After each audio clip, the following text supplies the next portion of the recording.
Okay, हम लोग live हैं अब।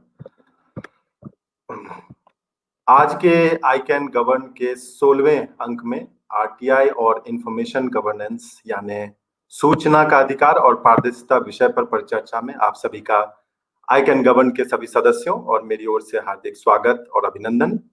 आई कैन गवर्न यानी Indian citizens alliance for new governance एक स्वतंत्र समूह है जो स्थानीय प्रशासन से जुड़े हुए मूलभूत नीतिगत समस्याओं का अस्थायी हल अर्थात लोकल गवर्नेंस से जुड़े हुए फंडामेंटल पॉलिसी इश्यूज के लॉन्ग टर्म सॉल्यूशंस तलाशने की कोशिश करता है।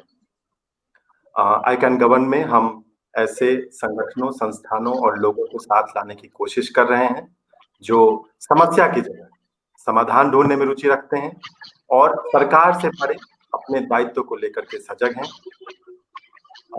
एक बार आग्रह होगा कि अगर आप नहीं बोल रहे हैं तो अपना माइक म्यूट कर लें।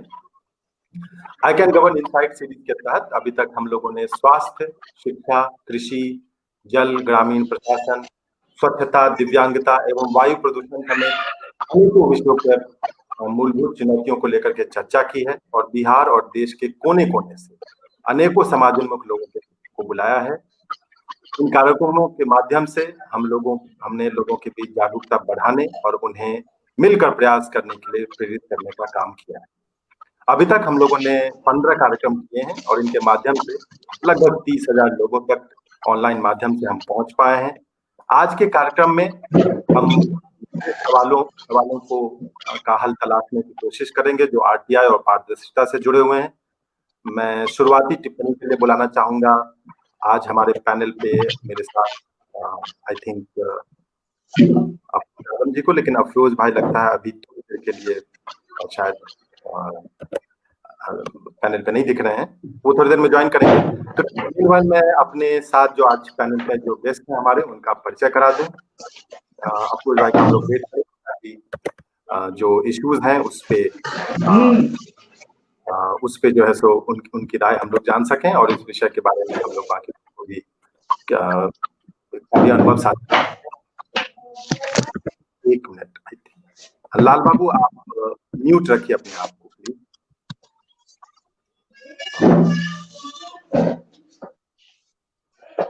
लाल बाबू जी आपके तरफ से थोड़ी आवाज आ रही है, थोड़ा म्यूट रखें।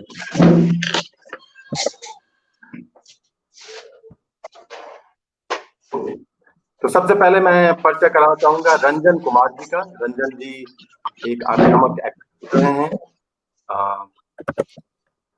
लाल बाबू आप अपने आप को म्यूट रखिए प्लीज, थोड़ा सा डिस्टरबेंस आ रहा है आपके तरफ से। तो रंजन जी एक आक्रामक एक्टिविस्ट रहे हैं, शिक्षक हैं, वर्तमान में प्रिंसिपल हैं मिडिल स्कूल बिहट में 2016 से, और काफी काम उन्होंने वहां पे किया है एज ए प्रिंसिपल भी, उससे पहले एज एन एक्टिविस्ट भी। 2006 में Magsaysay award winner doctor Sandeep Pandey के से इंस्पायर होकर के इन्होंने आरटीआई का काम करना शुरू किया और 2007 से 12 के बीच इन्होंने हजारों लोगों को कैंप बैठा करके आरटीआई फाइल करने के लिए प्रेरित किया। अभी भी इस काम में इनका जो अपना मोबाइल है वो कहिए कि एक हेल्पलाइन की तरह लगातार लोगों की मदद करते रहते हैं, उन्हें आरटीआई फाइल करने के लिए प्रेरित करते रहते हैं। और अनेकों मुद्दों, छोटे से छोटे मुद्दे, सैलरी और इंदिरा आवास योजना और पेंशन के मुद्दों से लेकर के बड़े बड़े मुद्दों जिसमें कि कोशी बाढ़ में जो 2400 करोड़ रुपए का जो फंड सरकार से निर्गत कराने में, या फिर बिहार विशेष न्यायालय विधेयक को अपने मतलब कि अपने लक्ष्य तक पहुंचाने में इनके आरटीआई ने महत्वपूर्ण भूमिका निभाई है। और एज अ हेडमास्टर भी इन्होंने हेडमास्टर प्रमोशन में जो बहुत सारे घोटाले होते थे, बहुत सारी धांधलियां होती थी, उसको रोकने का इन्होंने जमीनी स्तर पर बहुत महत्वपूर्ण काम किया है। मेरी रंजन जी से काफी लंबी बातचीत हुई 1 जनवरी के दिन इस विषय पे। नए साल में लोग एक दूसरे को बधाइयां देते हैं, अलग तरह की बातें करते हैं, लेकिन हमने आरटीआई पे बात की और एक जो चीज उन्होंने कहा कि लोग आरटीआई एक बहुत महत्वपूर्ण टूल है, इसका यूज लोग अलग अलग तरीके से करते हैं, लेकिन कुछ लोग इसको अपनी महत्वाकांक्षा के लिए करने लगते हैं, दूसरे को सिखाने के लिए जबरदस्ती आरटीआई फाइल करने लगते हैं। शायद इस प्रवृत्ति के कारण आरटीआई को लेकर के थोड़ी सी आलोचना भी होती है कि इसका दुरुपयोग होता है, सरकार के कई लोग भी कहते हैं बहुत कुछ इसके बारे में। इस सब विषय में हम लोग रंजन जी से विशेष डिटेल में आज जानना चाहेंगे। हमारे साथ आज धीरज मिश्रा जी भी हैं।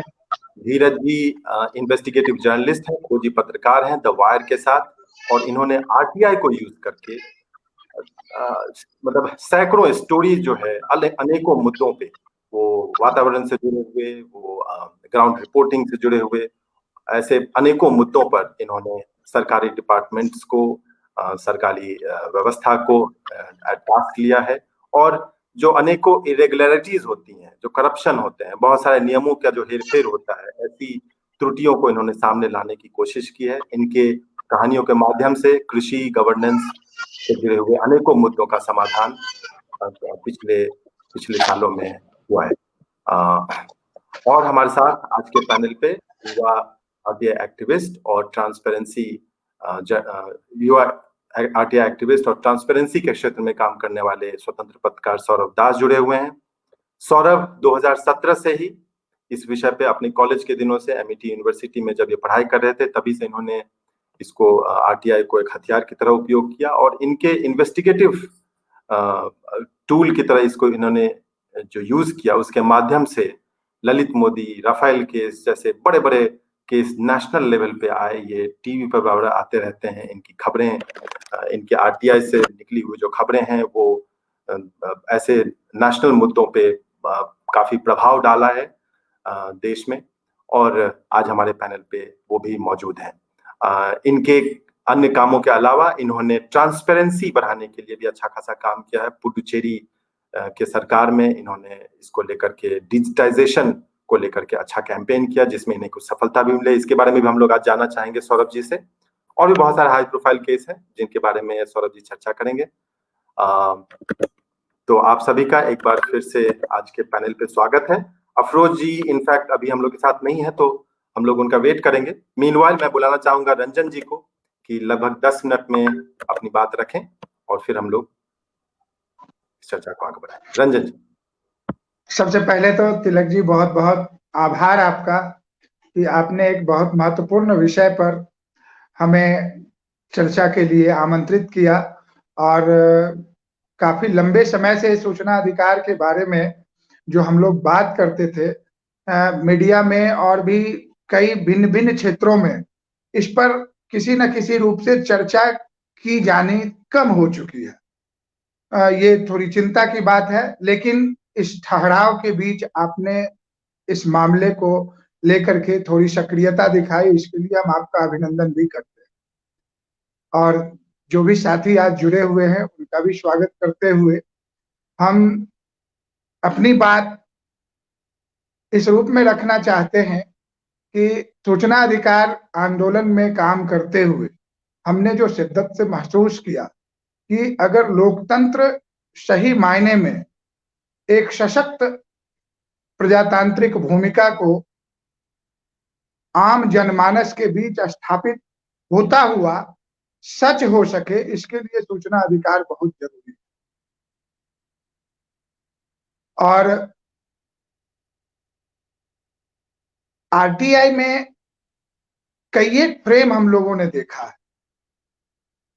सबसे अहम यह है कि एक आम आदमी के हाथ में सूचना अधिकार कानून ने इतनी ताकत दिया है कि वो पूरे प्रशासनिक तंत्र पर एक कलम और कागज के पन्ने से लेकर के अपनी सीधी नियंत्रण स्थापित कर सकता है, सीधा नियंत्रण जनता के हाथ। और हम लोगों ने इसको महसूस किया इस रूप में भी कि जब कभी किसी कार्यालय में कोई काम पेंडिंग दिखता था तो एक आरटीआई का आवेदन जिस किसी भी के माध्यम से हमने लगवाया, वो काम हफ्ते में, 10 दिन में, 15 दिन में, ज्यादा से ज्यादा 1 महीना में वो कंक्लूड होकर के हैंड ओवर हो गया। जी अच्छा, बीच बीच में मैसेज आता है, थोड़ा सा ये लगता है। स्क्रीन में सारे साथी रहते हैं साथ तो ठीक लगता है सर। तिलक जी। अच्छा जी, ऐसे प्लेटफॉर्म में ठीक लगता है, थोड़ा सा कंफर्ट होते हैं, ऐसे लगता है हम खुद से ही बात कर रहे हैं।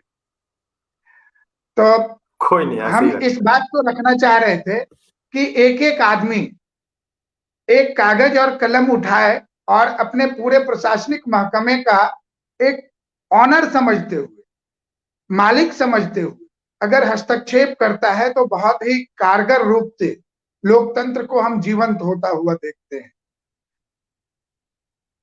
चर्चा में हम अपने कुछ सक्सेस स्टोरी, तिलक भाई हम कल आपसे बात किए थे 1 तारीख को, तो उसकी कड़ी में लगता नहीं है कि फिर कुछ दोहराने की जरूरत है, लेकिन जो जो सक्सेस स्टोरी हमने महसूस किया कि बड़े पैमाने पर, जैसे कोशी की त्रासदी में हम कोशी से नहीं होते हैं, बेगूसराय से आते हैं, लेकिन बिहार में एक बड़ी त्रासदी लगी और उसमें नौकरशाही तंत्र की भूमिका बहुत ही लिटिगेटेड थी।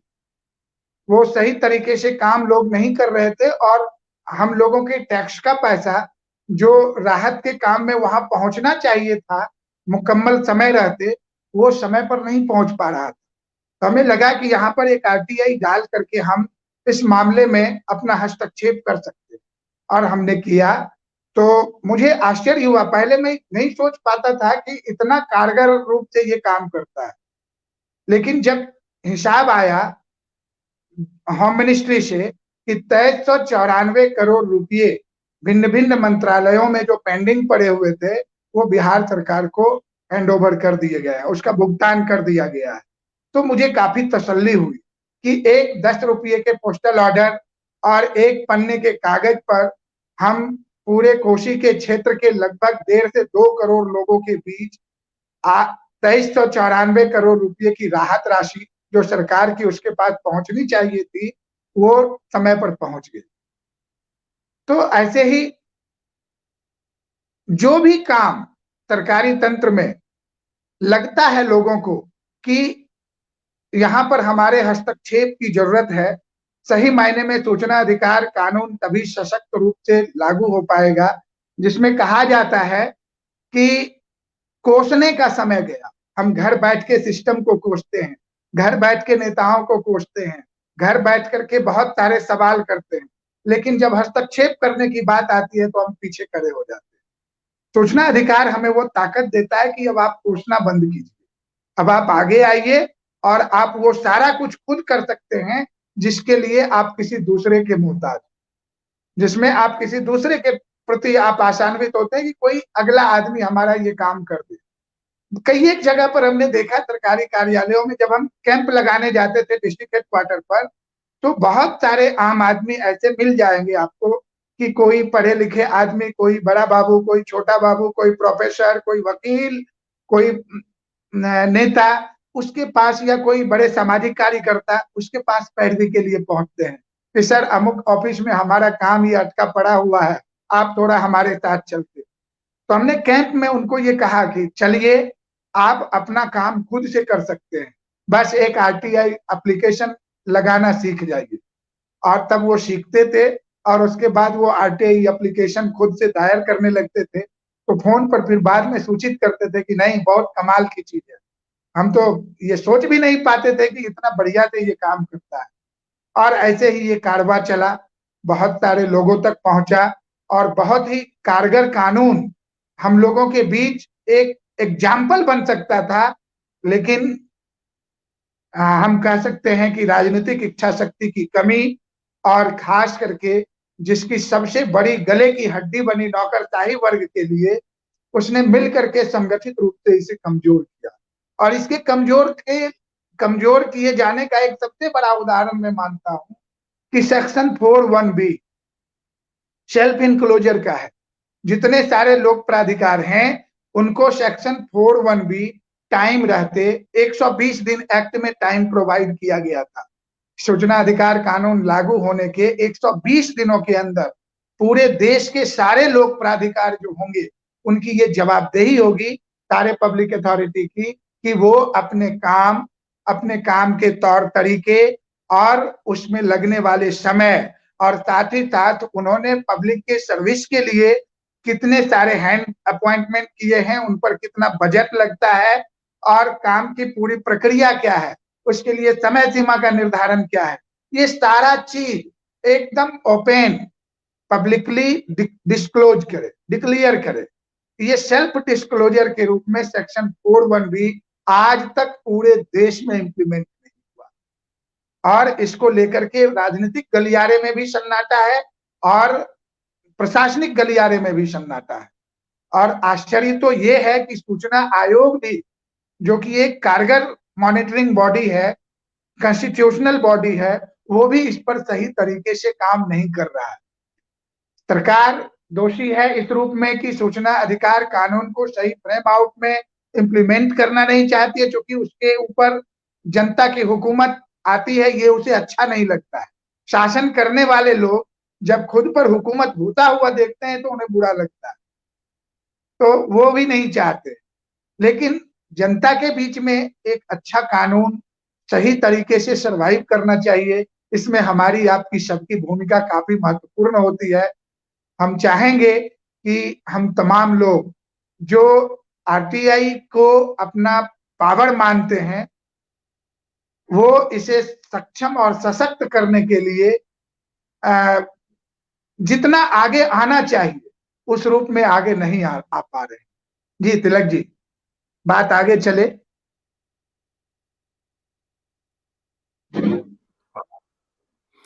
ठीक है, बहुत बहुत धन्यवाद। इनफैक्ट आपने जो विषय उठाए हैं इतने गंभीर विषय हैं जिसपे हमें लगता है कि 1 घंटे की चर्चा करने से कुछ कम ही है। लेकिन फिलहाल मैं बुलाना चाहूंगा धीरज मिश्रा जी को। धीरज जी द वायर से हैं, अनेकों स्टोरी की है। धीरज जी, मैं आपको सोलो पे रखूं या आप भी ऐसे ही बोलना चाहेंगे? जैसा आप चाहें, मेरे लिए दोनों ठीक है। वैसे ये 10 ठीक मिनट ही है इस तरीके का फॉरवर्ड। जी जी, बहुत बहुत शुक्रिया आपका तिलक भाई और जो सारे हमारे पैनल में शामिल लोग हैं। और जैसा कि अभी अभी रंजन जी ने बहुत सारी बातें की आरटीआई को लेकर के, और चूंकि वो बिहार के अलग अलग क्षेत्रों से काम करके आए तो उन्होंने इसका एक जमीनी अनुभव बताया। मैं थोड़ा इसको पत्रकारिता के दृष्टिकोण से बताना चाहूंगा जो मेरे अनुभव रहे हैं। आपका विषय गवर्नेंस एंड डेवलपमेंट। तो जैसा कि हम लोग बहुत सारे सुप्रीम कोर्ट के जजमेंट में पढ़ चुके हैं, जो अच्छे फैसले होते हैं कोर्ट के, तो उसमें बार बार न्यायालय ने कहा है कि sunlight is the best disinfectant. RTI हूबहू इसी बात को लागू करता है कि जहां समस्याएं होती हैं, जैसे ही आप आरटीआई फाइल करते हैं और उससे संबंधित दस्तावेज पब्लिक होते हैं, तो वो एक समाधान का रास्ता अपने आप खोलता है। अब वो कहीं कोई करप्शन चल रहा है, कहीं कोई अनियमितताएं बढ़ती जा रही हैं, जैसे ही हो सकता है कुछ ब्यूरोक्रेट्स, कुछ ऑफिसर की मिलीभगत से कुछ अंदर घोटाले हो रहे होते हैं, और जब कोई व्यक्ति आरटीआई फाइल करके उन दस्तावेजों को पब्लिक करता है, तो अगर सरकार अच्छे इंटेंशन वाली है तो उस पे कदम उठा सकती है, और न्यायालय भी उस पे संज्ञान लेते हैं जो संबंधित। तो एक तरीके से ये हूबहू जो है समाधान का रास्ता खोलता है आरटीआई।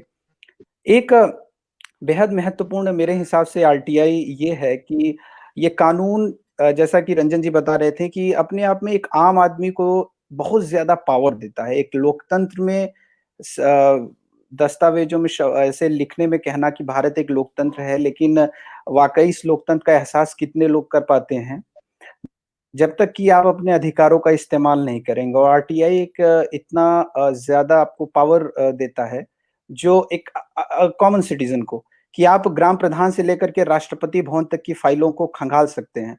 इसका एक बहुत जो एक मोस्ट इम्पोर्टेंट सेक्शन है, जो फाइल इंस्पेक्शन की इजाजत देता है, कि आप मंत्रालय में और सरकारी ऑफिसों में जा करके किसी भी योजना, किसी भी स्कीम या किसी भी नोटिफिकेशन, कुछ भी है, उससे रिलेटेड फाइल आप इंस्पेक्ट कर सकते हैं, देख सकते हैं। उसमें से जो आपकी समझ में आए उसको आप उनको फोटोकॉपी करने को बोल सकते हैं, और फिर वो फाइलें आप अपने घर ला सकते हैं।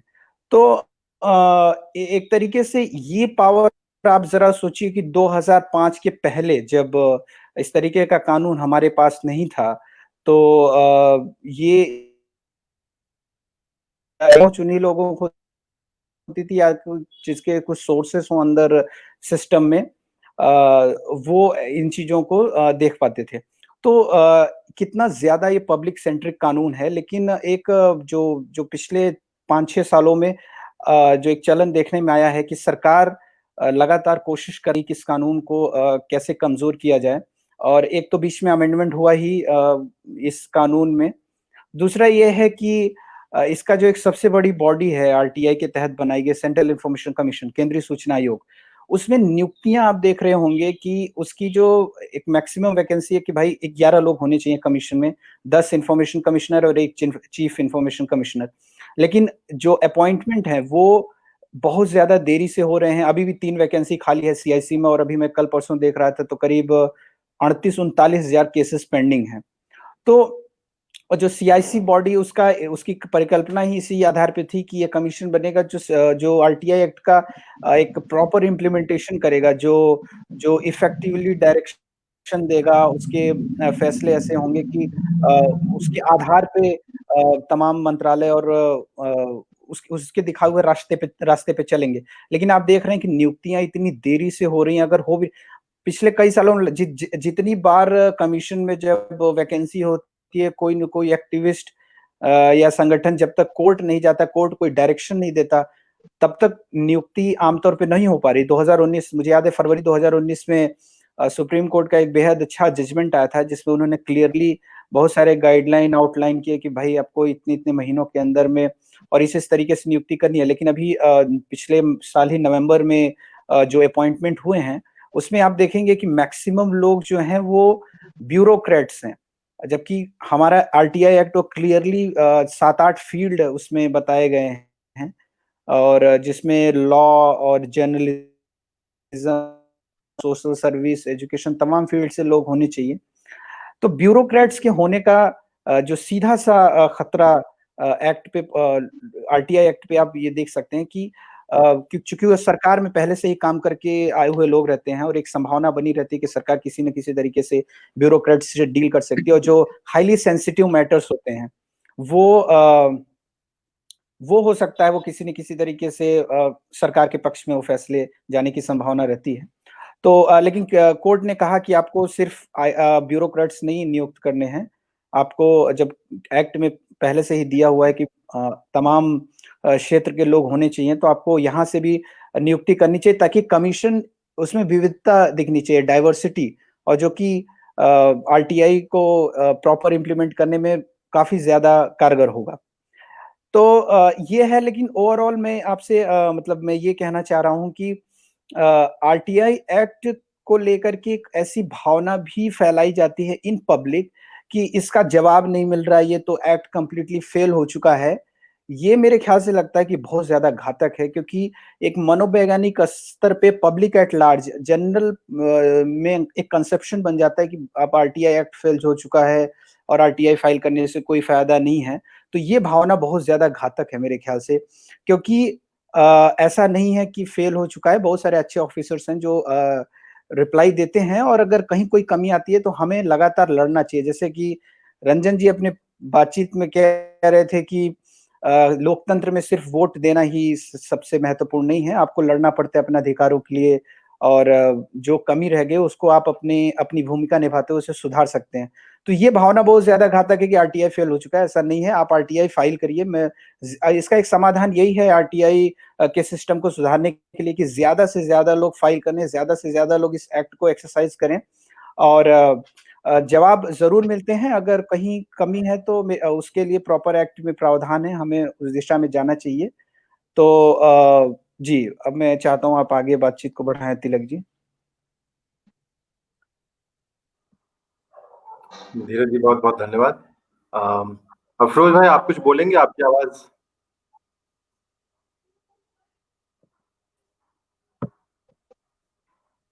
हाँ, मेरी आवाज आ रही है? जी आपकी आवाज आ रही है। आवाज आ रही है? यही मैं कह रहा था कि आपका इंटरवेंशन। तो अब इनफैक्ट 2 इस गेस्ट को हम लोग सुन ही चुके हैं, तो हम लोग सौरभ जी को भी सुन लेते हैं, फिर हम लोग फाइनली तब उसके बाद ही चर्चा शुरू करेंगे। सौरभ दास, आपको आवाज आ रही है? जी। Thank you doctor Tilak ji मुझे इनवाइट करने के लिए। जैसे मैंने देखा कि यहाँ पे जो चर्चा हो रहा है वो आरटीआई के ऊपर भी है और साथ में हमें आरटीआई के सिस्टम को कैसे सुधारना चाहिए उस पे भी हमें चर्चा के लिए बुलाया गया है। तो इसी पे मैं थोड़ा-सा कुछ-कुछ लाइन्स हर एक मैटर में बोलना चाहूँगा। आरटीआई ज़रूरी है, नहीं है, ये तो एक सेटल्ड मैटर है। ये कोई भी ट्रांसपेरेंसी जो भी कानून ट्रांसपेरेंसी लाता है, वो किसी भी सोसाइटी को किसी भी कंट्री के लिए बहुत ज़रूरी है। ये एक सेटल्ड प्रिंसिपल है। लेकिन यहाँ पे हमें ये देखना पड़ेगा कि ये जो कानून है हमारे पास, वो क्या काफ़ी है? इंडिया का जो आरटीआई कानून है, वो दुनिया में number 7th most powerful RTI कानून है। पहले वो नंबर 2 पे हुआ करती थी, लेकिन फिर जैसे अमेंडमेंट्स हुए और पिछले कुछ टाइम से हम लोग देख रहे हैं जैसा सिचुएशन चल रहा है, उसके बाद हमारा जो कानून है वो नंबर 7 प्लेस में पहुंच गया है। लेकिन फिर भी वो बहुत दूसरे देशों से भी बहुत ही बेहतर कानून है क्योंकि इसमें जो ऑफिसर्स है अगर वो जवाब नहीं देते तो उनके ऊपर एक उनको पिनलाइज किया जाता है, जुर्माना लगता है उनके ऊपर। तो ये बहुत सारे कंट्रीज में ऐसा है नहीं। तो इंडिया में है इसलिए इसको बहुत ही इम्पोर्टेंट कानून और पावरफुल कानून माना जाता है।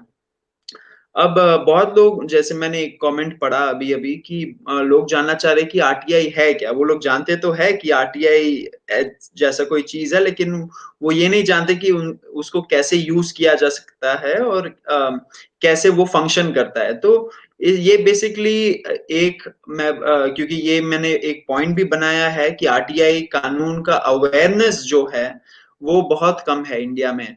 क्योंकि कुछ टाइम पहले तक अभी मुझे पता नहीं लेकिन कुछ टाइम पहले तक जो हमारा सूचना आयोग है सेंट्रल इंफॉर्मेशन कमीशन वहां पे कोई मीडिया प्लान भी नहीं था कि आरटीआई का जो कानून है उसको हम कैसे लोगों तक पहुंचाए और कैसे उनको समझाए इसके बारे में कि वो ज्यादातर यूज कर पाए। ये वेस्टेड इंटरेस्ट भी बोल सकते हैं कि कि जितने कम लोग जाने उतने कम एक्टिविस्ट बनेंगे और उतना कम जवाब देना पड़ेगा गवर्नमेंट को। तो इसलिए अवेयरनेस एक बहुत ही मेजर इशू है जो हम लोग फेस कर रहे हैं। तो आरटीआई में ये है कि 10 रुपए देके बहुत स्टेट्स में डिफर करता है लेकिन मोस्टली देखा गया है सारे स्टेट्स में कि 10 रुपए देके एक कोरे कागज में आप अपना साइन मार के कोई भी इंफॉर्मेशन किसी भी गवर्नमेंट डिपार्टमेंट या पब्लिक अथॉरिटी जिसमें गवर्नमेंट का पैसा जा रहा हो और गवर्नमेंट कंट्रोल्ड हो वहां से आप इंफॉर्मेशन मंगवा सकते हैं। हाँ, इसमें कुछ चीजें होती है जैसे नेशनल सिक्योरिटी के मैटर में किसी के personal information, income tax returns ये सब नहीं मांग सकते लेकिन ज्यादातर अपने आपके निजी काम जैसे राशन हो गया, पासपोर्ट हो गया, ये सारी चीजें आप जान सकते हैं, इंफॉर्मेशन मंगवा सकते हैं और जो पब्लिक स्पिरिटेड लोग होते हैं वो उससे ज्यादा बढ़ के गवर्नमेंट के पॉलिसीज कानून कैसे लाया गया ये सब को इन्वेस्टिगेट करते हैं। वो मैं भी करता हूँ और धीरज जी भी करते हैं और बहुत लोग करते हैं। तो इसका ये कानून का इतने सारे यूजर्स हैं। तो अगर आज कोई भी गूगल सर्च करेगा तो उनको पता पूरा इंफॉर्मेशन एक साथ ही एक ही जगह में मिल जाएगा कि ये आरटीआई कानून है क्या और कैसे यूज किया जाता है और इसके टेक्निकलिटीज क्या है। तो जो भी इंटरेस्टेड है मैं रिक्वेस्ट करता हूं कि ये कानून जरूर यूज करे और अगर कोई पर्सनल कामों के लिए ये प्रयोग नहीं है आपको तो पब्लिक स्पिरिट में आप इसको यूज कर सकते हैं। ये गुड गवर्नेंस के लिए एक बहुत ही इम्पोर्टेंट कानून है क्योंकि गुड गवर्नेंस का मतलब हो गया मैक्सिमम बेनिफिट मैक्सिमम लोगों तक पहुंचाना और ये आरटीआई जो टूल है उसमें ये हेल्प करता है। अब मैं आपको एक एग्जांपल देता हूं जैसे पौंडीचेरी में यहाँ पे ऑनलाइन आरटीआई फाइल नहीं कर सकते। तो मैंने यहाँ पे एक 2019 में ही मैंने यहाँ के लेफ्टिनेंट गवर्नर को लिखा था कि क्यों ना हम लोग ऐसा एक सिस्टम लाए पौंडीचेरी में और आप देखिए अगर ऐसा एक सिस्टम हम लोग ला सकते हैं। तो फिर उन्होंने क्या किया, उन्होंने चीफ सेक्रेटेरिएट में पास कर दिया चिट्ठी को, वहां पे वो पड़ा रहा। फिर मैंने एक आरटीआई फाइल किया, मैंने पूछा ये चिट्ठी पे क्या एक्शन लिया आपने? फिर तुरंत उन लोगों ने वो चिट्ठी पे एक्शन लेके आज हमारे पास एक ऑनलाइन आरटीआई सिस्टम बन चुका है। तो यहाँ पे आरटीआई का सिस्टम, ऑनलाइन सिस्टम लाने के लिए ही मैंने यहाँ पे आरटीआई का उपयोग किया। तो ऐसे ही बहुत सारे लोग, बहुत सारे स्टेट्स में ऐसे करके ही आरटीआई को यूज करके हमारा जो गवर्नेंस सिस्टम है और गवर्नमेंट कैसे इम्प्लीमेंट करती है अपने पॉलिसीज को, उसको सुधारने के लिए और उस पर एक चेक रखने के लिए ये आरटीआई का जो सिस्टम है ये बहुत ही इफेक्टिव माना गया है और है भी। और यहाँ पे ये कानून क्या कर देता है, ये किसी भी इंसान को एक एमपी या एमएलए के पोजीशन पे रख देता है, क्योंकि कानून ये कहता है, आरटीआई का कानून, कि कोई भी इंफॉर्मेशन कोई भी इंफॉर्मेशन जो स्टेट के लेजिस्लेचर को या पार्लियामेंट को दिया जा सकता है, वो किसी भी इंसान को देना चाहिए, देना पड़ेगा गवर्नमेंट को। तो जो भी क्वेश्चन एमपी पूछेगा और अगर उसको मिलना चाहिए वो क्वेश्चन, तो आपको भी वो मिल सकता है। तो वो एक आपको इक्वली अपने एमपी या एमएलए के पोजीशन पे रखता है। हाँ, इस कानून में रिफॉर्म्स जरूरी है, लेकिन ऐसे रिफॉर्म्स नहीं जैसे 2019 के अमेंडमेंट्स थे। वो अमेंडमेंट्स रिफॉर्म के नाम पे उसको डाइल्यूट कर दिया इस एक्ट को। जितना पावरफुल था ये एक्ट, अभी भी इफेक्टिव है, लेकिन हाँ, उसको डाइल्यूट करने का कोशिश किया और वो सक्सेसफुल हुए थे। लेकिन बहुत सारे इसमें भी रिफॉर्म्स चाहिए। अभी हम लोगों का जो एक क्वेश्चन जो मैंने पढ़ा, हमारा जो डिस्कशन का एक क्वेश्चन था कि आरटीआई फेल कर रहा है क्या, is RTI failing to deliver? मैं समझता हूं कि आरटीआई फेल नहीं कर रहा, लेकिन जो पॉलिटिकल रीजंस है उसके वजह से आरटीआई के सिस्टम को एक तरह से फ्रस्ट्रेट किया जा रहा है कि लोग इसका यूज ही ना करें। इस सिस्टम को वैसा बनाया जा रहा है, तो इसमें लोगों का आगे आना और इसको डिफेंड करना बहुत इंपॉर्टेंट बन जाता है। जैसे कि अपॉइंटमेंट्स, नियुक्ति नहीं होते सूचना आयोगों में। बहुत सारे, जैसे झारखंड में लास्ट मैंने पढ़ा था कि वहां पे सूचना आयोग एकदम ठप पड़ा हुआ है, वहां पे कोई कमिश्नर्स ही नहीं है। ऐसे ही बहुत सारे अन्य स्टेट्स में भी देखा गया है कि वहां पे कमिश्नर्स अपॉइंट ही नहीं हो रहे हैं। कमिश्नर्स है भी तो एक या दो ही कमिश्नर्स बैठे हुए हैं।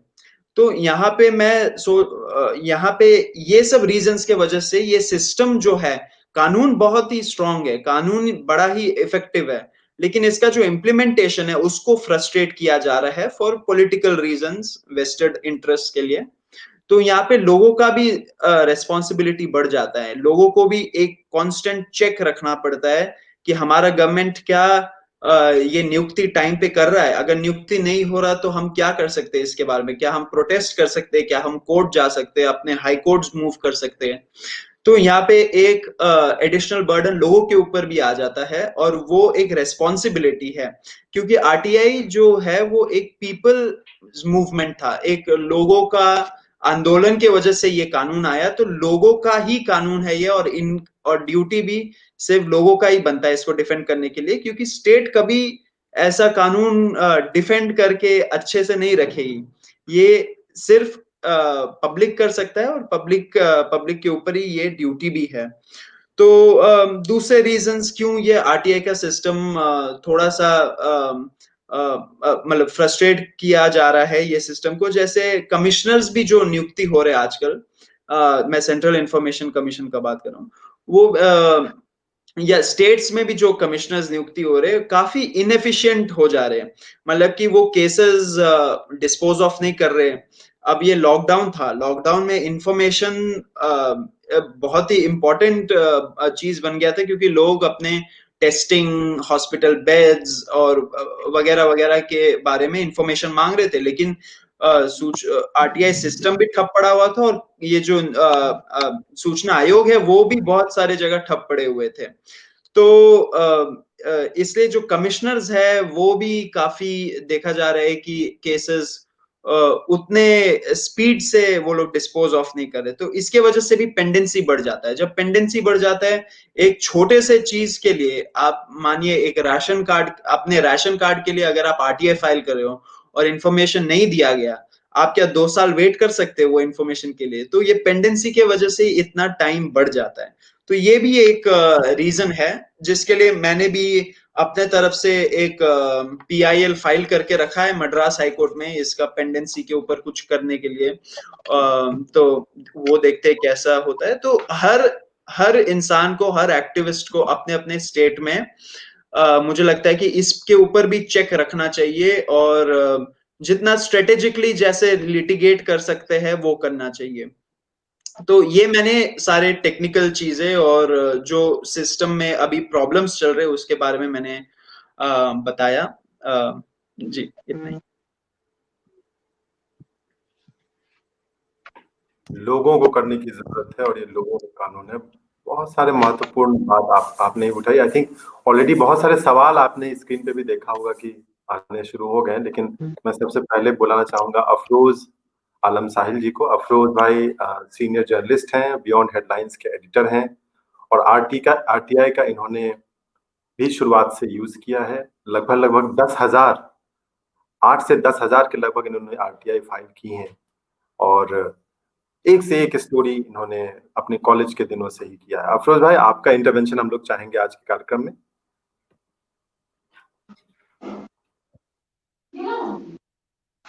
आवाज म्यूट, आपकी आवाज फिर से नहीं आ रही है। माइक अनम्यूट करेंगे तब तो। नहीं, माइक अनम्यूट है। जैसे आप पिछली बार बोल रहे थे वैसे ही आप एक बार बोलिए, नहीं तो फिर से। अभी सुन रहे हैं? हाँ जी।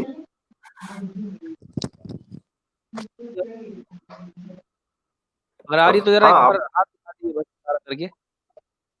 जी जी, आपकी आवाज हेलो। आ रही है। अफरोज भाई, आपकी आवाज आ रही है? आ रही है।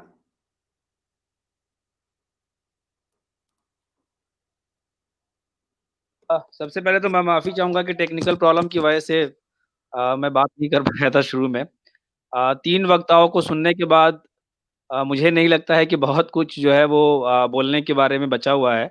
रंजन भाई ने जो ज़मीन की जो हकीकत है उसको बहुत अच्छे से पेश किया है और हमारे दवायर वाले साथी भाई उन्होंने इसका इस्तेमाल किया और बहुत अच्छे से सारी बातों को रखी हैं। थोड़ा-सा मैं आपको ले चलता हूँ आज से 20 साल पहले। 20 साल पहले का वक़्त और उस वक़्त का एनवायरनमेंट, उस वक़्त का माहौल थोड़ा-सा आप इमेजिन कीजिए। 20 साल पहले राजस्थान के एक छोटे से शहर या उसको गाँव कह लीजिए, ब्यावर शहर के चांग गेट पे औरतें जो हैं वो धरने पे बैठी हुई हैं। इमेजिन कीजिए आप, धरने पे बैठी हुई हैं और वो सूचना की माँग कर रही हैं। सूचना यानी RTI कानून की माँग कर रही हैं और उन औरतों का जो है वो कुछ लोग मज़ाक उड़ाते हैं। मर्द हज़रात जो है वो मज़ाक उड़ाते हैं कि ये घाघरा पलटन जो है वो इन्फॉर्मेशन लेके क्या करेगी? आज जो है वो उसी घाघरा पलटन की जीत है कि आज हम अपने आप को खुद को एक एम्पावर्ड सिटीज़न, एक नागरिक जो है वो समझ पा रहे हैं।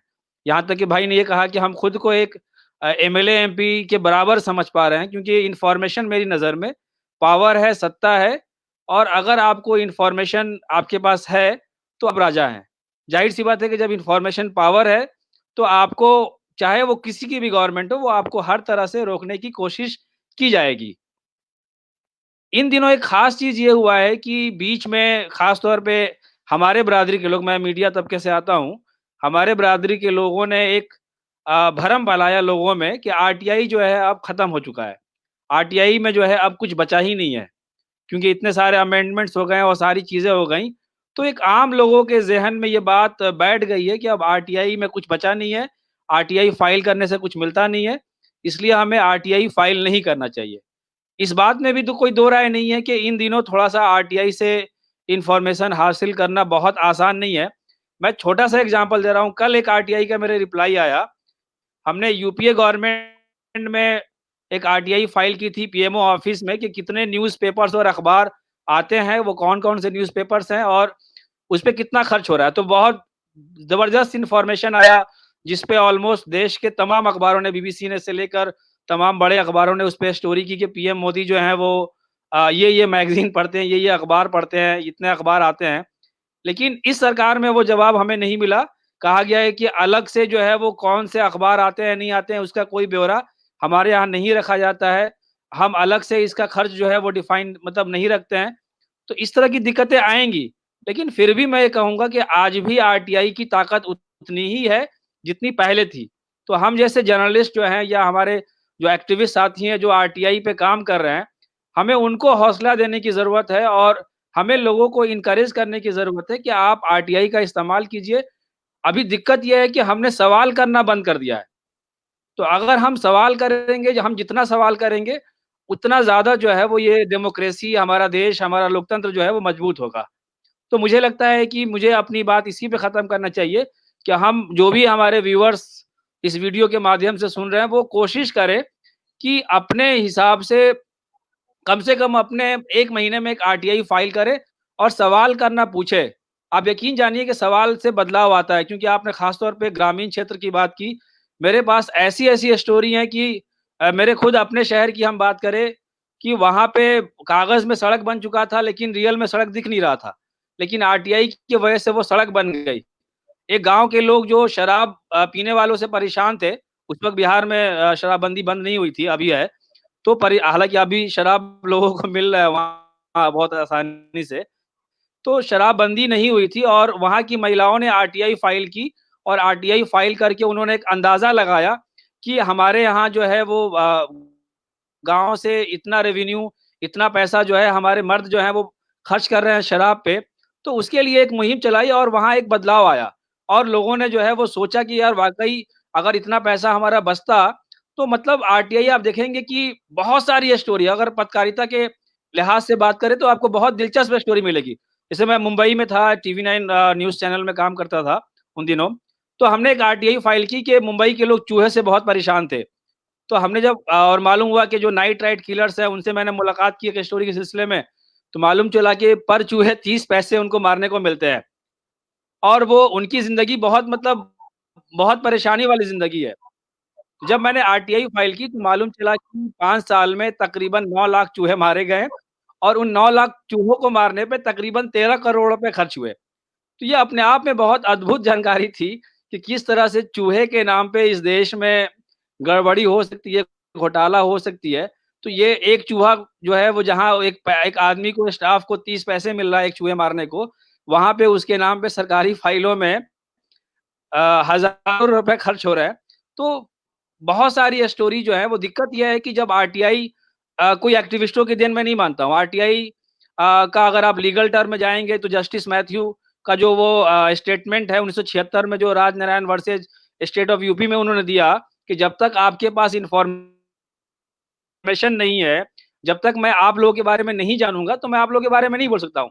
तो वैसे ही जस्टिस मैथ्यू ने कहा कि जब तक आपके पास सूचना नहीं है, आपके पास किसी के बारे में इन्फॉर्मेशन नहीं है, तो ये आर्टिकल संविधान के आर्टिकल 19 1 और 21 की बात करना बेमतलब है, बेमानी है।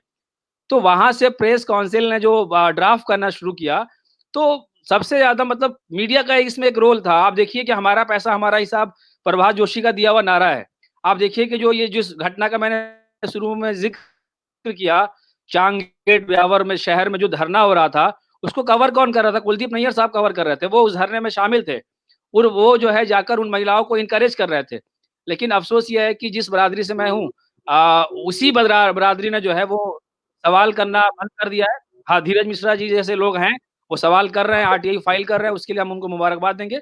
लेकिन इस तरह जो है वो हम जो पढ़े-लिखा जो तबका है उसको आगे आना होगा और लोगों को एनकरेज करना होगा। जो गलतफ़हमियाँ उनके दिमाग में डाल दी गई हैं कि आरटीआई अब खत्म हो चुकी है, आरटीआई बिल्कुल खत्म नहीं हुई है, आरटीआई वहीं की वहीं है। बस हम लोगों ने उसका इस्तेमाल करना बंद कर दिया। आप देखेंगे ग्रामीण क्षेत्रों में अब आरटीआई का इस्तेमाल बहुत ना के बराबर होता है। क्योंकि उनके दिल में तो ये है कि अब आरटीआई कोई चीज़ है नहीं। दूसरा कि उनके दिल में एक डर भी बैठाया गया है कि भाई हम डालेंगे तो शायद हमारे को कुछ खतरा हो। तो मैं वहाँ कहता हूँ कि गाँव के लोग जो है कलेक्टिव रूप में एक आरटीआई फाइल करें। मास आरटीआई एप्लीकेशन का एक ट्रेंड चले। तो मुझे लगता है कि अभी मुझे इतना बात रखनी चाहिए। अगर आगे सवाल-जवाब में आएगा तो मैं फिर बात रखूँगा। बड़े इनफैक्ट आपने जो मुद्दा उठाया मास आरटीआई, मुझे लगता है कि इस पे रंजन जी की टिप्पणी हम लोग को सुननी चाहिए कि कहीं न कहीं उन्होंने आरटीआई किया, काफ़ी दिन एक्टिविज़्म किया, लोगों को काफ़ी जगाया आरटीआई फाइल करने के लिए। और ये मास आरटीआई का जो कॉन्सेप्ट है, खास करके जो चैलेंजेस उभर रहे हैं, आप इसको किस तरीके से देखते हैं? कैसे इसको बढ़ाया जा सकता है? रंजन जी।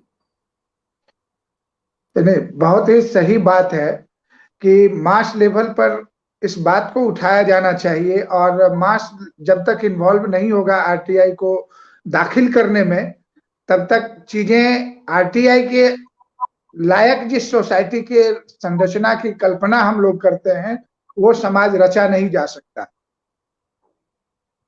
एक दो बात आई अभी चर्चा के क्रम में, मैं थोड़ा उस पर अपनी बात रखना चाहूंगा कि आरटीआई को जो एक भ्रम के रूप में बताया जाता है कि आरटीआई कमजोर हो गया, अब इसमें की कोई बात नहीं रही। ये भ्रम फैला जिस भी रूप में है, उसमें हम एक फ्रेम ये भी देखते हैं कि प्रशासनिक महकमे में हम लोग करोड़ों करोड़ की आबादी में है, पढ़े लिखे लोगों की संख्या है। उन्होंने आरटीआई को लेकर के एक अवेयरनेस कैंपेन के रूप में जैसी तत्परता दिखानी चाहिए थी, नहीं दिखाया गया। लेकिन ब्यूरोक्रेटिक फ्रेम में नौकरशाही तंत्र ने आपस में संगठित होकर के इसके तोड़ में, इससे बचाव के तरीके ढूंढ निकाले। जैसे अभी एक उदाहरण आया था कि प्रधानमंत्री कार्यालय से हमने पूछा कि कितने कितने अखबार आते हैं, उस पर क्या खर्च होता है, तो ये बताया गया कि इसकी अलग से सूचना संधारित नहीं है। वास्तव में एक्ट में ये लाइन लिखा हुआ है कि जो सूचना संधारित नहीं है, रिकॉर्ड में नहीं है, वो क्रिएट नहीं किया जा सकता है। ये बात चूंकि हम एक दो सरकारी अधिकारियों के प्रशिक्षण के हिस्से में हमने ये देखा है। संस्था का नाम बिपाड है, बिहार में प्रशासनिक अधिकारियों को प्रशिक्षित करने का जिम्मा इस संस्था के पास होता है। वहां पर बात ही एक रिसोर्स पर्सन इस लहजे में शुरू करते हैं। वहां पर सोशल एक्टिविस्टों की ट्रेनिंग थी। ये बात हम 2007-8 की कर रहे हैं, और 2007-8 में जब सूचना अधिकार नए सिरे से चल रहा था, तो बिपाड को ये जिम्मेदारी मिली थी कि जो पढ़े लिखे लोग हैं या जो आरटीआई एक्टिविस्ट टाइप के, सोशल एक्टिविस्ट टाइप के लोग हैं, उनको भी इकट्ठा करके सूचना अधिकार के बारे में जानकारी दीजिए। तो हम लोग इनवाइट किए गए थे वहां पर उस प्रशिक्षण में एक रिसोर्स पर्सन आते हैं। उसी वक्त मेरा कान खड़ा हुआ था। वो आते ही ये बोलते हैं कि सूचना अधिकार से डरने की कोई जरूरत नहीं है, या कुछ भी नहीं। हमने कहा भाई ये कौन सी बात आप बता रहे हैं, डरने की? हम लोग सीखने आए हैं। तब उन्हें एहसास हुआ। नहीं तो वो ये बताना चाह रहे थे अपने बात के फ्लो में। उन्होंने ये कहा भी था कि इस एक्ट में जितने कड़ाई से सूचना डिलीवर करने की बात कही जाती है, तो इसमें बचने के भी उतने ही उपाय हैं। जो सूचना आपके पास नहीं है, आप लिख करके दे दीजिए। पेटिशनर क्या करेगा? अपील में जाएगा। अभी हमारे धीरज जी बोल रहे थे और सौरभ जी ने बहुत अच्छे तरीके से कहा इसको कि थकाया जा रहा है, लोगों को डिमोरलाइज किया जा रहा है कि आप कम से कम सूचना मांगिए, सूचना मांगने की प्रवृत्ति आप में घटे। इसके लिए संगठित प्रयास हुए, और नौकरशाही वर्ग तो एकदम इसके लेकर के काफी ट्रेंड हो गया है कि कहां कहां से हम इसका तोड़ निकाल सकते हैं, कैसे कैसे इसका रिप्लाई देंगे, किस किस लेवल पर रिप्लाई देंगे, ताकि मामला ज्यादा से ज्यादा सेकेंड अपील की ओर मूव करे।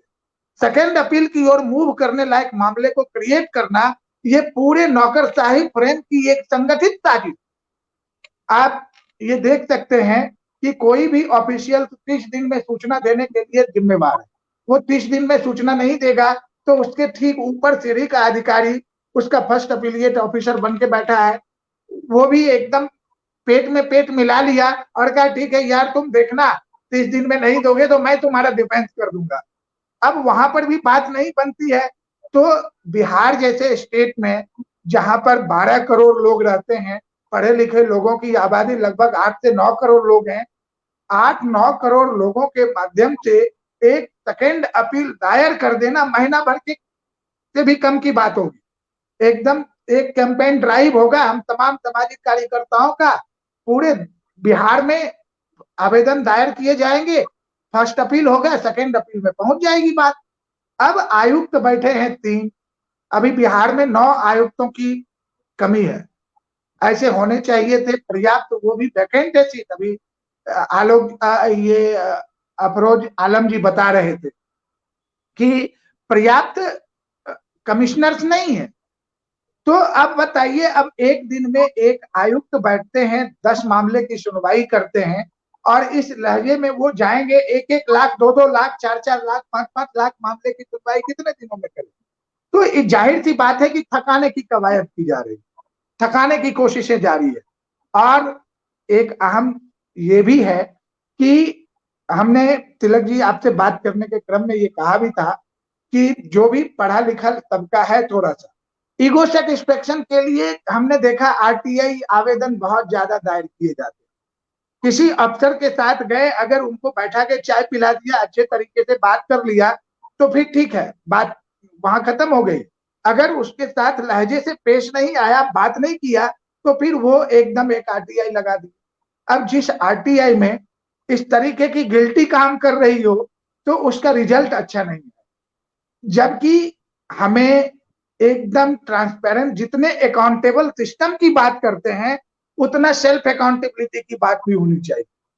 जब तक हम लोग सेल्फ अकाउंटेबल नहीं होंगे इस सिस्टम से, जब हमारा देश है, हमारा पैसा लगता है, हमारी व्यवस्था चलती है, तो जैसे हम घर के एक एक ईंट से मोहब्बत करते हैं, वैसे ही सरकार और इसकी पूरी मशीनरी के एक एक जर्रे को अपना मान करके और उससे मोहब्बत भरे ताल्लुकात के साथ जब हम अकाउंटेबल बनाने के दिशा में काम करेंगे तो निश्चित रूप से आरटीआई बहुत ही सक्सेसफुल टूल्स के रूप में हम लोगों के लिए एक पावरफुल चीज बनेगा।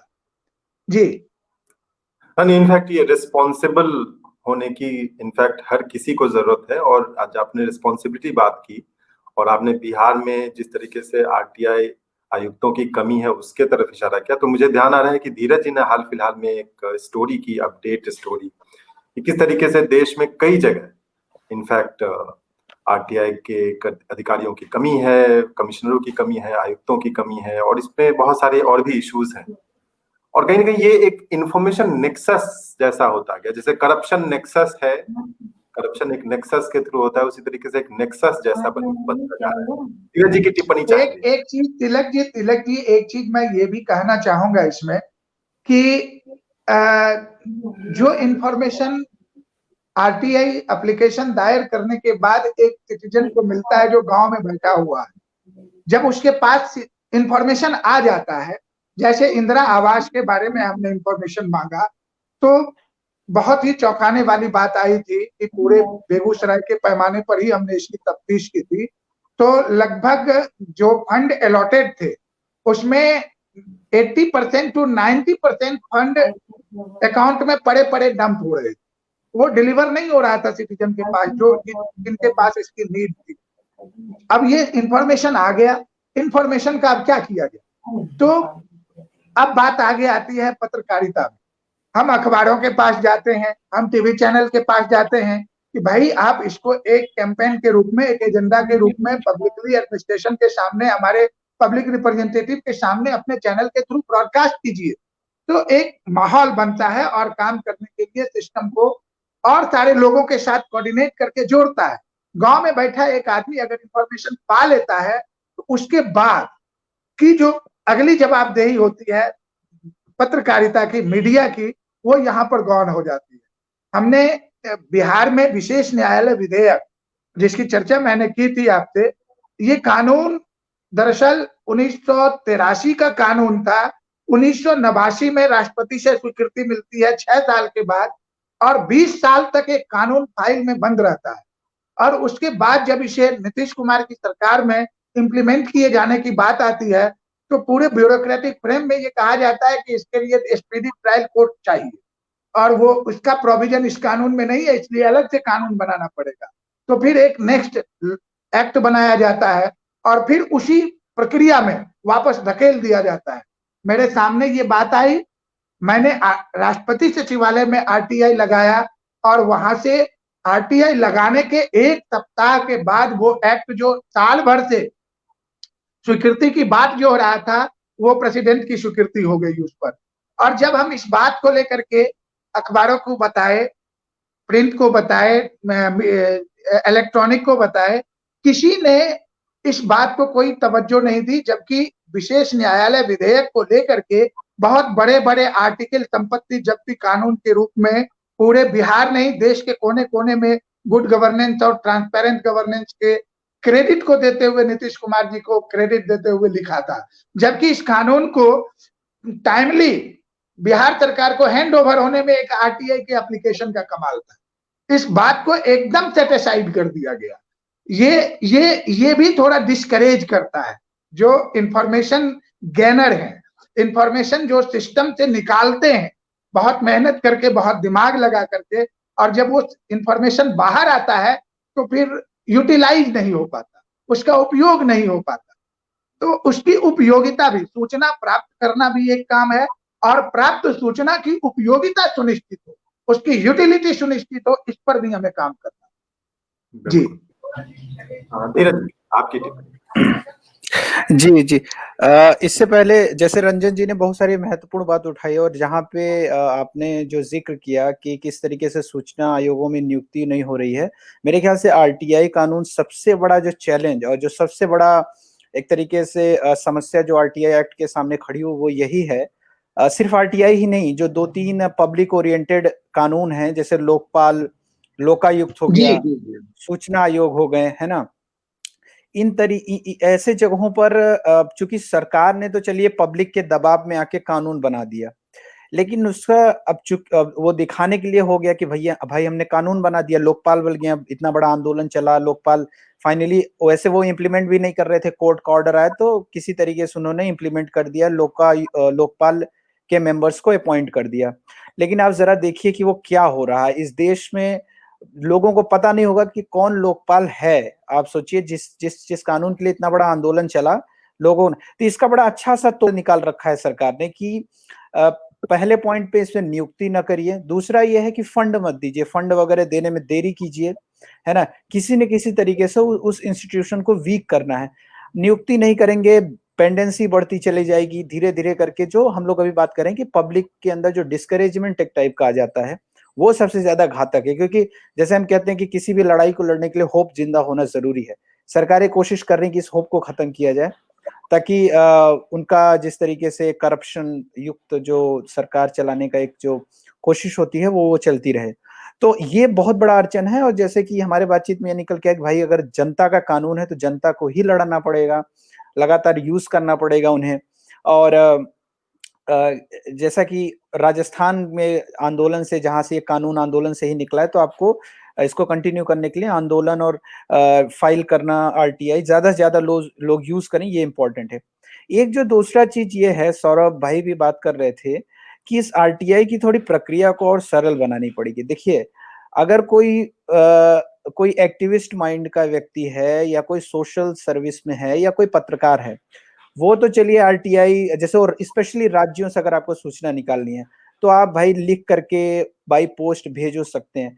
लेकिन अगर हम चाहें कि अगर जनरल पब्लिक ज्यादा से ज्यादा लोग यूज करें, तो लोग इतना कोशिश नहीं करना चाहते। वो पोस्ट ऑफिस जाके पोस्टल ऑर्डर खरीदें, फॉर्म फिल करें, भेजे, ये बहुत ज्यादा एक बहुत थकाऊ प्रक्रिया है।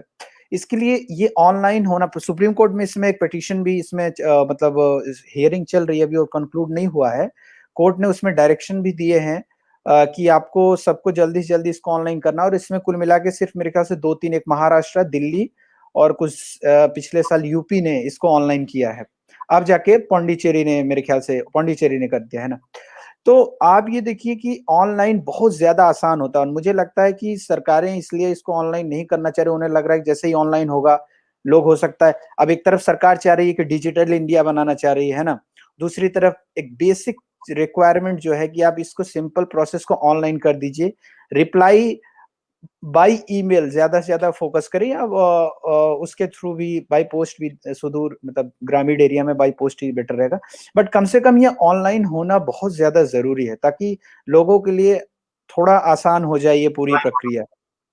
आप एक टिप्पणी हम इस विषय पे भी चाहेंगे, समय हम लोग के पास लगभग समाप्त है, बिल्कुल एक्स्ट्रा लेकर के भी, कि मान लीजिए मीडिया का जो रोल है, जैसे अफरोज भाई ने भी कहा, रंजन जी ने भी कहा, कि मीडिया और लोगों को किस तरीके से साथ लाने की जरूरत है।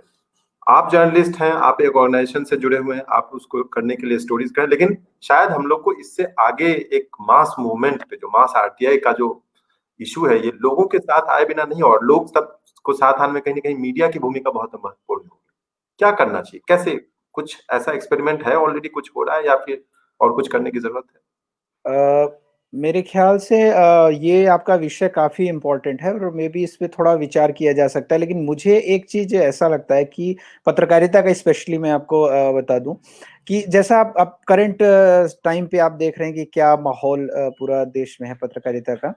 और मुझे ऐसा लगता है कि बहुत सारे लोगों को इसकी अभी तक लोग समझ नहीं पा रहे कि कितना महत्व इसका है। मतलब आई मीन कितना पावरफुल है। अनटिल एंड अनलेस आप इसको यूज नहीं करते तब तक आप इसका असली मतलब नहीं समझ पाएंगे।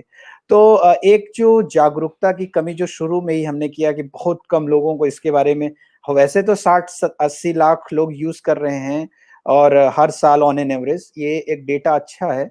बट अगर हम पूरा पॉपुलेशन के हिसाब से देखें तो बहुत छोटा है ना। तो एक एक एक जो अवेयरनेस की कमी है। दूसरा मैं ये मानता हूँ कि जब तक आप हो सकता है बहुत ज्यादा आरटीआई के बारे में जानते हो, लेकिन अगर आप इसको जब तक यूज नहीं करेंगे तब तक आप इसका रियल मतलब नहीं। तो मुझे लगता है इससे बहुत सारे जो जर्नलिज्म में स्टूडेंट आ रहे हैं, मेरे ख्याल से अब इसको एक स्टार्ट कर देना चाहिए सभी संस्थानों में, जैसे आईआईएमसी है या जामिया का है, कन्वर्जेंट जर्नलिज्म जहां से मैंने पढ़ाई की है, और भी बहुत सारे हैं। तो वहां भी की प्रॉपर एक क्लास इसकी होनी चाहिए। आप एटलीस्ट हफ्ते में 1 या 2 बार कर सकते हैं कि आप आखिर कैसे इस आरटीआई को यूज कर सकते हैं। क्योंकि जब आप वहां से, जैसे हमें बहुत कुछ सिखाया जाता है, कैमरा है, प्रिंट है, बीट रिपोर्टिंग है, बहुत कुछ सिखाते हैं। तो एक कहीं ना छोटा कहीं सा इसको awareness बढ़ाने की जरूरत है जी, ताकि लोग इसको मेरे ख्याल से वो एक मैं आपको एक चीज बेसिक। बताना चाहूंगा कि इसका एक बहुत अच्छे उदाहरण हमारे साथ रंजन जी हैं, जो एक्टिविज्म के बाद अपने स्कूल में इसका यूज करके, अपने स्कूल के, मैं इनके फेसबुक पेज पे देख रहा था, इनके स्कूल के फेसबुक पेज पे, और लॉकडाउन के समय में इन्होंने जो काम किया है स्कूल के बच्चों ने, जो जी एक्टिविटीज किया, बहुत काबिल तारीफ है। जी तो संक्षेप में हम उसके बारे में एक बार आपसे जानना चाहेंगे, लेकिन उससे पहले हम लोग सौरभ जी के पास चलते हैं। सौरभ जी से हम ये जानना चाहेंगे कि as a young RTI campaigner और ट्रांसपेरेंसी एक्टिविस्ट, इन्होंने बड़े जोर शोर से पिछले 3 साल में काम किया है और शायद आगे भी करते रहेंगे। आप यंग लोगों को, खास करके जो लोकल लेवल पे, छोटे शहर से जो यंग लोग हैं, कैसे आप चाहेंगे कि, और क्या आप कहना चाहेंगे कि लोग इसको यूज करें, पढ़ें? सौरभ जी। सौरभ, आपको आवाज आ रही? आई थिंक सौरभ थोड़ा कट के आ रही है आवाज, फिर से अगर आप रिपीट करेंगे क्वेश्चन। हाँ, मैं ये कह रहा था कि आप यंग एक्टिविस्ट हैं, आपने बड़े एनर्जी के साथ नेशनल इश्यूज पे, एकदम स्पॉटलाइट वाले इश्यूज पे किया है। लोकल लेवल पे यंग लोग इस आरटीआई को एज अ मिशन टेकअप करें, कैसे करें? क्या आप बोलना चाहेंगे उनसे और क्यों करें? मैं हाँ, मैं कहूँगा कि अब जब तक मुझे लगता है एक फीलिंग होनी चाहिए लोगों के अंदर कि मैं ये देश के जो सड़कें हैं, मेरे टाउन में जो सड़कें हैं, जो पैसा यूज किया जाता है, जो ये ट्रैफिक पुलिस लोग पैसा लेते हैं, वो सब पैसा पब्लिक का पैसा है और वो पैसा हमारा अपना पैसा है। वो फीलिंग आनी चाहिए लोगों के अंदर कि ये सब कुछ हमारा है। जब वो हमारा फीलिंग आ जाएगा, जैसे हम लोग अपना घर को बहुत साफ रखते हैं, कुछ इधर से उधर हो गया, कुछ चोरी हो गया, तो हम लोग मतलब इतना कुछ स्टेप्स लेते हैं उसके लिए। जब वो फीलिंग आ जाएगा पब्लिक रिसोर्सेज के लिए भी, तब जाके ये सिस्टम और अच्छे तरीके से फंक्शन कर पाएगी। तो लोगों के अंदर वो एक फीलिंग ऑफ बिलोंगिंगनेस आनी आनी बहुत जरूरी है। तो अब जो लोग यूज करते हैं आरटीआई, उन लोगों को भी और ज्यादा अवेयरनेस स्प्रेड करने की जरूरत है, क्योंकि स्टेट से तो हम थोड़े कम ही एक्सपेक्टेशन रख सकते हैं, क्योंकि अब वो नहीं चाहते कि ज्यादा लोग यूज करें। तो हमारे जैसे ही लोग जो एक्टिविस्ट है, जो लोग जर्नलिस्ट है, उन लोगों को और ज्यादा इंकरेज करना चाहिए, ऐसे लोगों को जो यूज कर सकते अपने पर्सनल प्रॉब्लम्स के लिए भी और पब्लिक के प्रॉब्लम्स के लिए भी। तो वहां वो कर सकते हैं। और जो यंग लोग हैं, बस यही, अब सब लोग से हम एक्सपेक्ट नहीं कर सकते कि वो पब्लिक स्पिरिटेड हो, लेकिन जो गिने चुने लोग हैं जो पब्लिक स्पिरिटेड है भी, उनको भी नहीं पता कि ये आरटीआई कैसे यूज किया जाए। या एक तरफ जैसे मुझे भी जब मैंने शुरू में स्टार्ट किया था आरटीआई यूज करना, मुझे आरटीआई के बारे में पता तो था लेकिन मैं यूज नहीं किया था। तो कोई मुझे मिला, जेएनयू से कोई मुझे मिला, उन्होंने मुझे बताया कि आप एक आरटीआई फाइल कर दीजिए तो आपको सारे इन्फॉर्मेशन मिल जाएगा। वहां से फिर मेरा ये पूरा जर्नी आरटीआई के साथ स्टार्ट हुआ। तो ये कोई पुश के लिए कोई होना चाहिए। तो ऐसे हमारा रिस्पॉन्सिबिलिटी भी पड़ता है, जैसे कि रंजन जी कैंप लगाते हैं हर जगह आरटीआई फाइल करने के लिए। जी आई थिंक आपके ऑडियो में जी फिर से एक चीज मैं बस तिलक जी कहना चाहूंगा कि दरअसल आरटीआई अपने आप में एक बेहद बहुत खूबसूरत एडवेंचर है। आप अगर इसमें आप घुसते चले गए तो आपको बहुत, अगर आप इंटरेस्टेड हैं इस चीज में तो बहुत एडवेंचरस है अपने आप में। जब आपके दरवाजे पे सुबह में कोई लेटर आता है आरटीआई का, तो उसको खोलते हुए जो फीलिंग होती है वो आप जब तक यूज नहीं करेंगे तो समझ नहीं पाएंगे। और जी, जब जी। तक आप किसी मंत्रालय में जाकर के फाइलें नहीं पढ़ेंगे, फाइल नोटिंग्स करस्पॉन्डेंस होता है, उसमें बाकायदा मिनिस्टर से लेकर के हर किसी के साइन सिग्नेचर, जब आप वो फाइल अपने हाथ में होल्ड करते हैं तो आप वाकई में बहुत इंपावरिंग फील करते हैं। और वो जब तक आप यूज नहीं करेंगे तब तक कोई भी जो आरटीआई, तो आपको उसका मतलब वो नहीं समझ आएगा। और एक चीज मैं और कहना चाह रहा था अपने डिस्कशन में, अगर हम कोई बेसिक चीज ऐसे बता पाए कि भाई आप जैसे कोई पहली बार अगर कोई सुन रहा होगा आरटीआई के बारे में तो कैसे फाइल करें या कैसे करें, तो वो मेरे ख्याल से दर्शकों के लिए ज्यादा बेनिफिशियल होगा। हाँ ये इनफैक्ट हमारे समझते भारत में एक इंटरेस्टिंग चीज है, इसे आरटीआई ही दूर कर सकता है कि यहाँ के सेवक इतरा के चलते हैं, उसका एटीट्यूड काफी स्ट्रांग होता है। वो नीली बत्ती लगा करके, आगे में नेम प्लेट लगा करके चलते हैं, अपना वेटेज इंट्रोड्यूस करके। जबकि इस देश का ऑनर जो है बहुत ही सिंप्लिसिटी के साथ जीता है।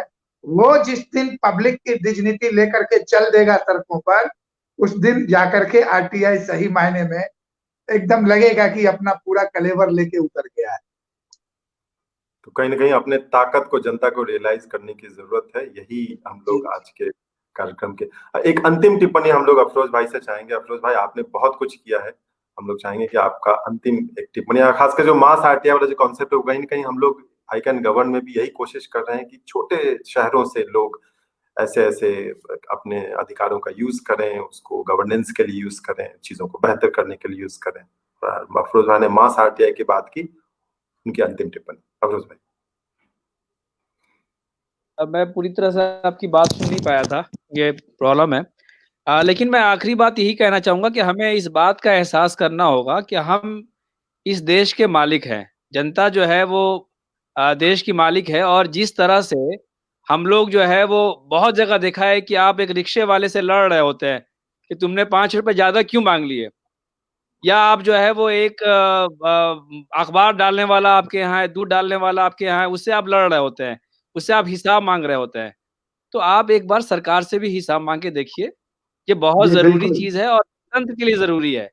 क्योंकि आप जो है जब से पैदा हुए हैं और जब आप मरेंगे, जब आपके लिए कफन का कपड़ा खरीदा जाएगा या आपके जलाने के लिए लकड़ियां खरीदी जाएंगी, उस वक्त तक आप जो है वो टैक्स दे रहे हैं। और उसी टैक्स से इस देश के जो है वो छोटे से छोटे प्यून को, कर्मचारी को सैलरी मिल रही है, और उसी से हमारे देश के राष्ट्रपति और प्रधानमंत्री तक को जो है वो सैलरी दी जा रही है।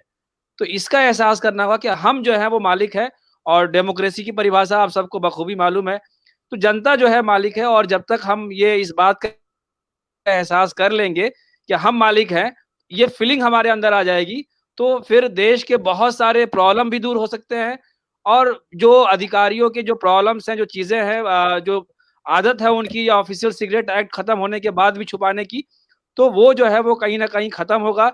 दूसरी बात जो रंजन जी ने कही थी कि मीडिया हमें सपोर्ट नहीं कर रहा है, तो मुझे लगता है कि अब सोशल मीडिया के दौर में वो बहुत मायने नहीं रखता है। आज जो है वो मैं देख रहा हूँ कि बहुत सारे लोग छोटे-छोटे काम कर रहे हैं, और वो फेसबुक के ज़रिए, यूट्यूब के ज़रिए, ट्विटर के ज़रिए वो बहुत लोगों तक जो है वो उनकी बात पहुँच पा रही है।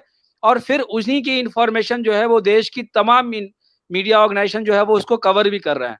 तो हमें इन एक्टिविस्टों से भी गुजारिश है कि वो काम करे और उनकी भावना जो है वो सिर्फ हो कि इंफॉर्मेशन लाएं, अपने जेब में रखे नहीं, अपने घर में रखे नहीं, वो उसको पब्लिक डोमेन में, चाहे जो भी प्लेटफॉर्म है, जो भी उनके रास्ते हैं, जो भी उनके तरीके हैं, उन रास्तों से वो पब्लिक में रख दे, ताकि वो उस इंफॉर्मेशन, जहाँ एक फेक इंफॉर्मेशन का पूरा एक दौर है, व्हाट्सएप यूनिवर्सिटी जैसी चीज है, तो उसी में एक सही इंफॉर्मेशन जो सरकार ने उनको दी है, वो पब्लिक में डाल दे, तो उससे भी एक बहुत फायदा होगा।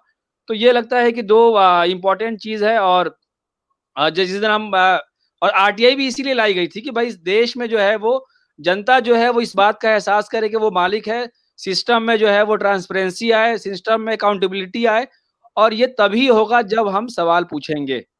तो सवाल पूछना जो है वो सबसे इम्पोर्टेंट है। और हमको सवाल ये ना सोचेंगे, हम सवाल पूछेंगे तो शायद हो सकता है कि हमको एंटी नेशनलिस्ट भी कहा जाए, हो सकता है कि हमें देशद्रोही भी कहा जाए, लेकिन फिर भी हमें सवाल पूछना है और ये हमारे जायज सवाल हैं। हो सकता है कि धीरज जी के लिए एडवेंचर हो कि उनके यहाँ जब सुबह-सुबह लेटर आता है, तो वो बहुत अच्छा लगता है, मुझे भी अच्छा लगता था। लेकिन ज़रा इमेजिन कीजिए कि मेरे इलाके में, जहाँ मैं जिस जगह रहता हूँ, वहाँ आरटीआई का जवाब देने एक पुलिस वाला आए। एक पुलिस वाला आए तो फिर अगल-बगल के लोग आपके क्या सोचेंगे, कि इसने क्या किया है? मेरे बहुत सारे आरटीआई के जवाब जो है वो पुलिस वाले देने आए, और मेरे मकान मालिक ने कहा कि भाई अब ऐसा है कि आप जो है कहीं और शिफ्ट होइए, क्योंकि आपके इस आरटीआई की वजह से हमें परेशानी हो रही है। दूसरा ये है कि मैंने कई महत्वपूर्ण लोगों के साथ काम किया है। आरटीआई एक्टिविस्ट हैं, इस हमारे जिस जगह पे मैं बैठ के बात कर रहा हूँ, उस दिल्ली के जो सीएम हैं वो आरटीआई एक्टिविस्ट थे। लेकिन आज जो है वो दिल्ली सरकार से भी आरटीआई से इन्फॉर्मेशन निकालना थोड़ा मुश्किल है, बहुत आसान नहीं है। तो बहरहाल, लेकिन फिर भी हम यही कहेंगे कि हमें मायूस होने की ज़रूरत नहीं है। अगर हम चाहें तो ये देश बदल सकते हैं, ये ज़माना बदल सकते हैं, और लोकतंत्र के लिए जो है वो ज़रूरी है कि हम जैसे लोग, जो भी चंद लोग हैं, मेरा मानना है कि देखिए, जब 10 बुरे लोग मिल के बुरा काम कर सकते हैं, तो 10 अच्छे लोग मिल के अच्छा काम क्यों नहीं कर सकते हैं? तो अच्छे लोगों को साथ आने की ज़रूरत है, और अच्छे लोग जो है वो ज़्यादा से ज़्यादा आरटीआई डालें, सोशल मीडिया प्लेटफ़ॉर्म का यूज़ करें। द वायर तो स्टोरी आपकी छाप देगा, उसमें कोई दिक्कत नहीं है। लेकिन आप अगर उम्मीद करेंगे कि कोई और चैनल दिखाए, तो शायद थोड़ा-सा मुश्किल होगा।